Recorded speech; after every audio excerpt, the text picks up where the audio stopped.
अस्सलाम वालेकुम एवरीवन। तो आज हम एसएस केमिस्ट्री का पेपर को सॉल्व करेंगे जो एसपीएससी ने अभी कुछ दिन पहले 3 डेट को टेस्ट लिया था। तो इसमें टोटल 50 क्वेश्चंस थे, जिसमें से 10 क्वेश्चन जो थे वो इंग्लिश के थे और 40 क्वेश्चन जो थे वो केमिस्ट्री सब्जेक्ट से थे।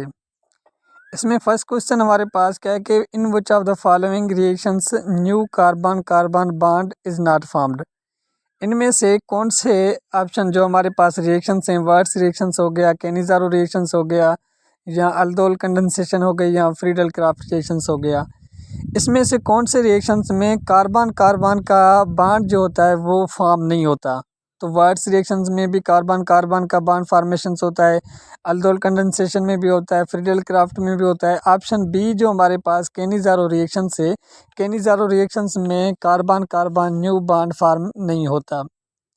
सेकंड एमसीक्यू हमारे पास है बॉयल्स लॉ और चार्ल्स लॉ जो है are readily explain in terms of. तो इसमें से 4 ऑप्शन से काइनेटिक मॉलिक्यूलर थ्योरी हो गई, ली चैटलर प्रिंसिपल हो गया, क्वांटम नंबर्स हो गए, या डी ब्रोगली हमारे पास वेव थ्योरी हो गई। तो ऑप्शन ए जो है वो काइनेटिक मॉलिक्यूलर थ्योरी इसमें क्या है कि करेक्ट है हमारे पास ऑप्शन से।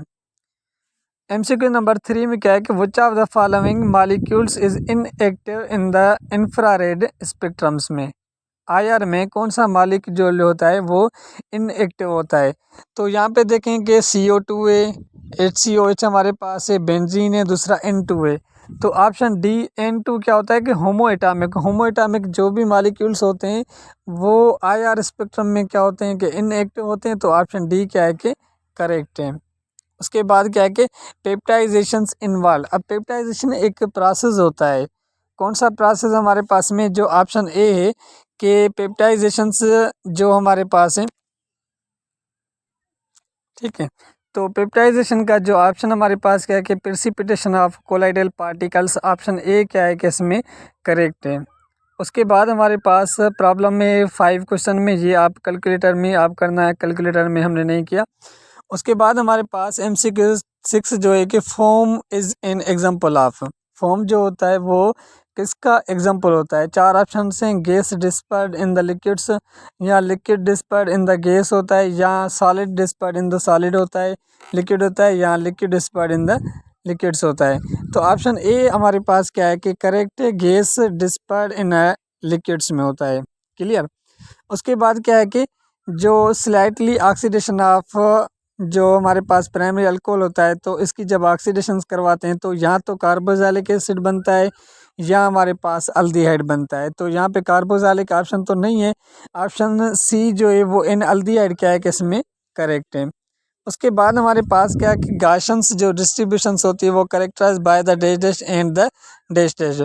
तो इसमें ऑप्शंस जो हमारे पास होगा ऑप्शन सी करेक्ट है, मीन स्टैंडर्ड डिविएशन। फर्स्ट में मीन होगा, उसके बाद हमारे पास एंड द स्टैंडर्ड डिविएशंस होता है। उसके बाद हमारे पास जो क्वेश्चन नंबर 9 है, the presence of unsaturations can be tested with. किससे करते हैं कि हमारे पास एक एस रिएजेंट्स हो गया, टोलेंस रिएजेंट्स हो गया, फेलिंग सॉल्यूशंस हो गई, या बायर्स रिएजेंट्स हो गई। तो MCQ 9 में ऑप्शन नंबर डी जो बायर्स रिएजेंट है वो क्या है कि करेक्ट है। ऑप्शन नंबर MCQ नंबर 10 क्या कहता है कि names was discovered by the, हमारे पास जो neutrons was discovered by, neutron को डिस्कवर किसने किया था, जेम्स चैडविक की, या गोल्डस्टाइन, या थॉमसन, या रदरफोर्ड। तो न्यूट्रॉन को डिस्कवर करने वाला था हमारे पास जेम्स चैडविक। तो न्यूट्रॉन को जेम्स चैडविक ने किया था, जे थॉमसन ने इलेक्ट्रॉन्स किया था, गोल्डस्टाइन ने प्रोटॉन किया था, रदरफोर्ड ने एक एक्सपेरिमेंट्स किया था जो एटॉमिक रदरफोर्ड मॉडल था जो न्यूक्लियस के हिसाब से इन्होंने डिस्कवर किया था। क्लियर। उसके बाद हमारे पास नेक्स्ट 11 में हमारे पास कुछ क्या है कि इसमें इनकरेक्ट है, वो आप देख लेना। Ammonia Solvay process is used for the manufacture of. Ammonia Solvay process जो हम यूज़ करते हैं किसकी मैन्युफैक्चर में, वॉशिंग सोडा की मैन्युफैक्चर में। ऑप्शन बी इसमें क्या है कि करेक्ट है। विच आर द फॉलोइंग जो हमारे पास carboxylic acid is most acidic, इसमें से कौन सा कार्बोक्सिलिक एसिड क्या है कि मोस्ट एसिडिक है। तो ट्राइक्लोरो एसिटिक एसिड क्या होता है कि ज़्यादा हमारे पास ये एसिड होता है। रीज़न हमारे पास क्या है कि इसमें 3 क्लोरीन मॉलिक्यूल्स हैं, तो इंडक्टिव इफेक्ट आपने पढ़ा है तो उसके हिसाब से ये ज़्यादा क्या है कि एसिडिक होता है। उसके बाद क्या है कि the unit of rate of constant depends upon, कि किस पे डिपेंड करता है, ऑर्डर ऑफ रिएक्शंस पे क्या करता है कि ये डिपेंड करता है। तो ऑप्शन नंबर डी इसमें क्या है कि करेक्ट है। उसके बाद जीलाइट, एमसीक्यू नंबर 15। तो जीलाइट कौन सा कंपाउंड्स होता है, ये हाइड्रेटेड सोडियम एल्यूमिनेट सिलिकेट्स होता है। ऑप्शन ए इसमें क्या है कि करेक्ट है। उसके बाद एमसीक्यू नंबर 16 क्या है कि बॉक्साइट जो हमारे पास प्योरीफाइड बाय यूजिंग, बॉक्साइट को हम प्योरीफाई किससे करते हैं कि हॉल्स मेथड से भी करते हैं, बायर्स मेथड से भी करते हैं, इसके बाद स्पर्क्स मेथड से भी करते हैं। तो इसमें डी क्या है कि करेक्ट है। इसमें चारों के चारों ऑप्शंस क्या है कि करेक्ट है। तो डी में हमारे पास क्या हो जाएगा, ऑल ऑफ दीज हो जाएगा। तो उसके बाद एमसीक्यू नंबर 17 हमारे पास है, ठीक है। उसके बाद हमारे पास क्या है कि विच ऑफ द फॉलोइंग जो हमारे पास में से है, कौन सा रिस्पॉन्ड करता है क्रोमाइल क्लोराइड टेस्ट में से। तो देखें calcium chloride, potassium chloride, sodium chloride, तीनों कंपाउंड्स क्या हैं कि आयोनिक हैं। ये क्या करते हैं टेस्ट में हमारे पास रिस्पॉन्ड करते हैं। जो मर्क्यूरी हमारे पास क्लोराइड है ना, ऑप्शन नंबर ए, ये क्या है कि इसमें इनकरेक्ट है। उसके में बाद हमारे पास क्या है कि विच ऑफ द फॉलोइंग, इसमें से हमारे पास कौन सा SN2 रिएक्शंस क्या करता है कि ज़्यादा एक्सेप्ट हमारे पास, मतलब कि इसमें SN2 रिएक्शंस, अब SN2 रिएक्शन किस में हमारे पास ज़्यादा होता है, प्राइमरी में होता है। उसके बाद हमारे पास में टर्शियरी जो ऑप्शन है वो क्या है कि उसमें कुछ कम होता है। ऑप्शन नंबर सी में कुछ, मतलब कि आप कंफर्म करना, लेकिन मेरे हिसाब से क्या है कि ऑप्शन नंबर सी क्या है कि इसमें इनकरेक्ट जो हमारे पास हो सकता है। Protein are detected by, protein को डिटेक्ट किससे करते हैं कि हमारे पास ब्यूरिट टेस्ट से करते हैं। ऑप्शन नंबर इसमें जो बी हमारे पास ब्यूरिट टेस्ट है वो क्या है कि इसमें करेक्ट ऑप्शन से। उसके बाद हमारे पास क्या है कि the significant figures of measurement shows, significant figures जो मेजरमेंट्स करते हैं वो किसके लिए करते हैं कि ऑप्शन ए क्या है कि प्रिसीशन एंड मेजरमेंट्स, उसके बाद प्रिसीशन एंड एक्यूरेसी मेजरमेंट्स करने के लिए, या टेल अस अबाउट द जो हमारे पास सिस्टमेटिक एरर के लिए। तो ऑप्शन नंबर बी इसमें क्या है कि करेक्ट है। जो हमारे पास प्रिसीशन और एक्यूरेसी मेजरमेंट्स करने के लिए हम क्या करते हैं कि सिग्निफिकेंट फिगर्स यूज़ करते हैं। उसके बाद हमारे पास इसमें क्या है कि विच ऑफ द फॉलोइंग्स, इसमें से हमारे पास कौन सा कंपाउंड्स जो है वो यूवी विजिबल क्या होता है कि यूज़ होता है। तो ये भी हमारे पास क्या है कि ये आप नेट से देख लेना या बुक से देख लेना, मुझे नहीं पता अभी कि इसका ऑप्शन कौन सा सही होगा, ये आप अपने बुक से या नेट से देख लें। उसके बाद हमारे पास क्या है कि which of the followings is a nucleophile, इसमें से कौन सा हमारे पास क्या है कि न्यूक्लियोफाइल है। Which are the following is not nucleophile, इसमें कौन सा न्यूक्लियोफाइल नहीं है। तो ऑप्शन ए में हमारे पास क्या है कि NH3 नाइट्रोजन पे क्या होते हैं, लोन पेयर्स इलेक्ट्रॉन्स होते हैं, तो ये न्यूक्लियोफाइल हो सकता है कि HSO3 हमारे पास क्या है कि यहाँ पे भी सल्फर पे जो इलेक्ट्रॉन जो हमारे पास क्या होते हैं कि लोन पेयर्स इलेक्ट्रॉन्स होते हैं, ये भी हो सकता है। ऑप्शन ओ डी हमारे पास OH नेगेटिव है, वो भी हो सकता है। तो AlCl3 हमारे पास क्या होता है कि इलेक्ट्रोफाइल होता है, इलेक्ट्रॉन डेफिशिएंट होता है, ये हमारे पास न्यूक्लियोफाइल नहीं हो सकता। ऑप्शन सी इज हमारे पास क्या है कि करेक्ट है। उसके बाद हमारे पास 23 में हमारे पास जो है वो आप अपने बुक से देख लें, ये भी मुझे कंफर्म नहीं है, ठीक है, इसमें कंफर्म नहीं है, आप ये कंफर्म कर लें। उसके बाद क्या है कि मैक्सिमम ऑफ केमिकल कंपाउंड जो होते हैं real upon the chemical bondings पे होते हैं, कि केमिकल बॉन्डिंग्स हमारे पास कौन सी हो रही है, कोवेलेंट हमारे पास हो रही है या और हो रही है, उस हिसाब से आप बता सकते हैं।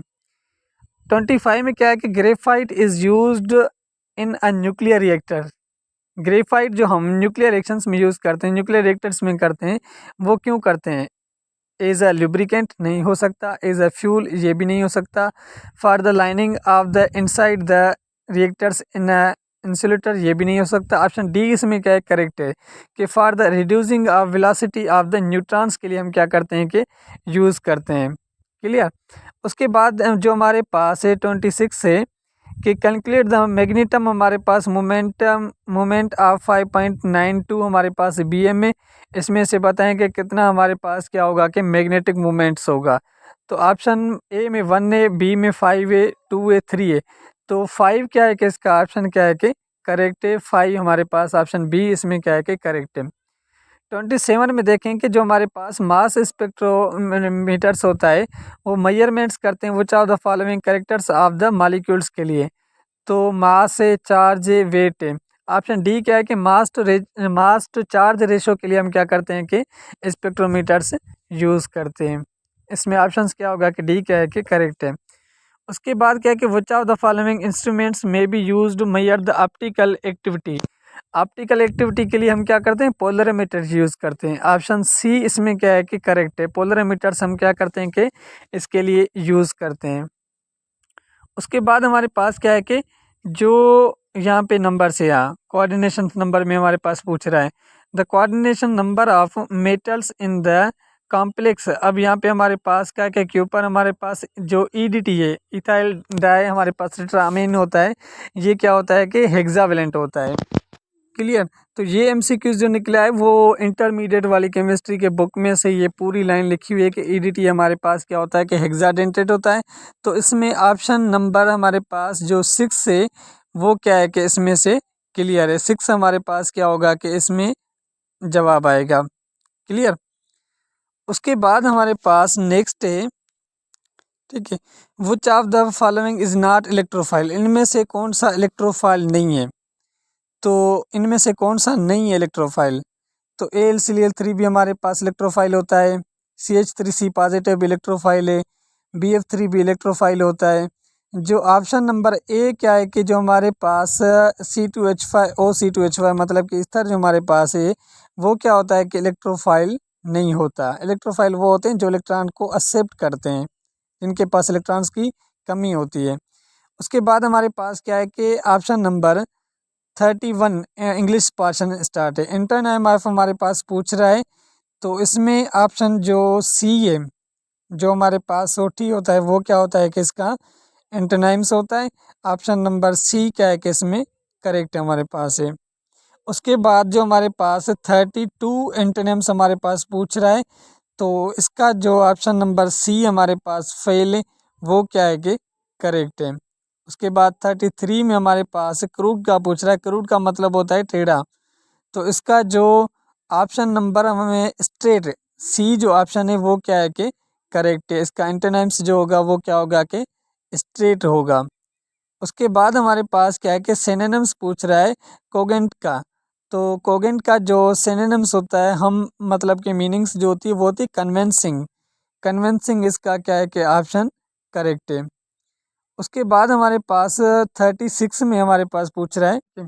उसके बाद 36 आप ये कंफर्म कर लें, मुझे ये सही तरीके से मतलब कि नहीं आ रहा, आप ये कंफर्म करें नेट से या कहीं से भी।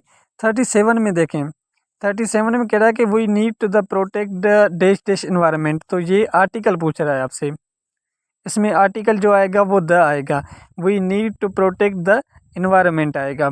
क्लियर। उसके बाद हमारे पास क्या है कि we should abstain telling a lie. तो इसमें जो ऑप्शन नंबर सी है फ्राम, फ्राम इसमें क्या होगा कि करेक्ट होगा। उसके बाद हमारे पास क्या है कि टू कैरी हमारे पास वोल्फ मीन्स, टू कैरी जो हमारे पास इसका इस मीनिंग बताएं मतलब कि इडियम्स आपके पास दिया गया है कि ऑप्शन ए क्या है कि to listen eagerly, to give false alarm, to burn pale हो जाएगा, या to keep off the station. तो ऑप्शन बी जो इसमें क्या है कि टू गिव फॉल्स अलार्म जो होता है। तो उसके बाद हमारे पास नेक्स्ट जो एमसीक्यूज है वो क्या कह रहा है कि जो जो हमारे पास next MCQ one word for header and knowledge and the learning is. इसमें क्या होता है कि जो फिलॉजिस्ट होते हैं ना, ऑप्शन नंबर इसमें बी जो है वो क्या है कि करेक्ट है। उसके बाद क्या है कि ether show the phenomena of, कौन सा आइसोमेरिज्म ईथर क्या होता है कि शो करता है कि इसमें ऑप्शंस कुछ हमारे पास हैं कि जो ऑप्शन इसमें क्या है कि मेटामॉरिज्म, ऑप्शन डी जो है क्या है कि उसमें करेक्ट है। फंक्शनल ग्रुप आइसोमेरिज्म नहीं होगा, पोजीशन आइसोमेरिज्म या सिस ट्रांस आइसोमेरिज्म नहीं होगा। 41 में ऑप्शन नंबर डी क्या है कि इसमें करेक्ट है। Salt bromide when heated with HCl या हमारे पास KMnO4 के साथ तो क्या देता है, ये भी आप करेक्ट करना ऑप्शन नेट से या बुक से। उसके बाद नेक्स्ट एमसीक्यू में हमारे पास क्या है कि 43 आइडेंटिफाई द फॉल्स स्टेटमेंट। इसमें कौन सी स्टेटमेंट क्या है कि फॉल्स है। तो ऑप्शन ए जो हमारे पास क्या है कि energy of UV is higher than is the visible lights, energy of IR is higher than the visible lights, ये करेक्ट है। Energy of IR is lower than the visible light, ये भी करेक्ट है। Energy of the UV is higher than the IR radiations, ये भी क्या correct है। तो ऑप्शन नंबर ए क्या है कि इसमें करेक्ट है। जो फॉल्स स्टेटमेंट है कि UV higher than the visible lights, ये नहीं हो सकता। क्लियर। 44 में देखें कि जो लेबोरेटरी जो रिपोर्टेड जो होती हैं वो हमारे पास fasting glucose lead is a content, ये प्रॉब्लम है, ये प्रॉब्लम्स आप खुद कर सकते हैं, इसका जवाब आप निकालना। 45 में देखें what is the value of 89.0 centigrade on the kelvin scale. 89 centigrade को हमें केल्विन में कन्वर्ट करना है, तो इसको क्या करेंगे 273 के साथ सम करेंगे, तो इसका जवाब आ जाएगा 362 केल्विन। ऑप्शन नंबर ए क्या है कि इसमें करेक्ट है। The numerical value of equilibrium constant for any chemical change is affected by the change the, अब इसमें ऑप्शन ए क्या कह रहा है, कंसंट्रेशन ऑफ प्रोडक्ट्स, ये तो नहीं हो सकता। कैटलिस्ट, ये भी नहीं हो सकता। उसके बाद कंसंट्रेशन ऑफ रिएक्टिंग सब्सटेंस, ये भी नहीं हो सकता। तो 46 में ऑप्शन नंबर डी जो टेम्परेचर है वो क्या है कि करेक्ट है। उसके बाद क्या है कि following properties will decrease with increase temperature except, इनमें से कुछ ऐसी प्रॉपर्टीज हैं जो टेम्परेचर इंक्रीज करने से डिक्रीज होती हैं, लेकिन इसमें एक है वेपर प्रेशर, क्योंकि डेंसिटी भी टेम्परेचर के इन्वर्सली, विस्कोसिटी भी, सरफेस टेंशन भी होता है। वेपर प्रेशर क्या होता है, डायरेक्टली प्रोपोर्शनल होता है। तो जैसे टेम्परेचर आप इंक्रीज करेंगे वेपर प्रेशर्स क्या होंगे, इंक्रीज होंगे। तो ऑप्शन नंबर डी इसमें क्या है कि करेक्ट है। Which of the following instrumental जो हमारे पास component is not required in atomic emissions spectrometers, इनमें से कौन सा यूज होता है वो तो स्पेक्ट्रोमीटर में, जो हमारे पास क्रोमीटर्स होता है वो तो मोनोक्रोमीटर तो होता है, डिटेक्टर भी होता है, फ्यूल और उसके बाद सोर्स ऑफ इलेक्ट्रोमैग्नेटिक रेडिएशन, तो फ्यूल तो नहीं हो सकता। तो 49 में ऑप्शन नंबर सी क्या है कि करेक्ट है।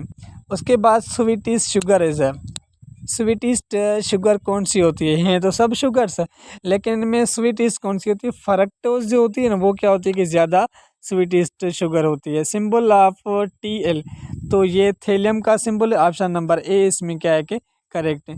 तो ये 3 डेट को SPSC ने 2023 में अभी टेस्ट लिए, जो हमने कंप्लीट इसकी की के हिसाब से आपको बताइए।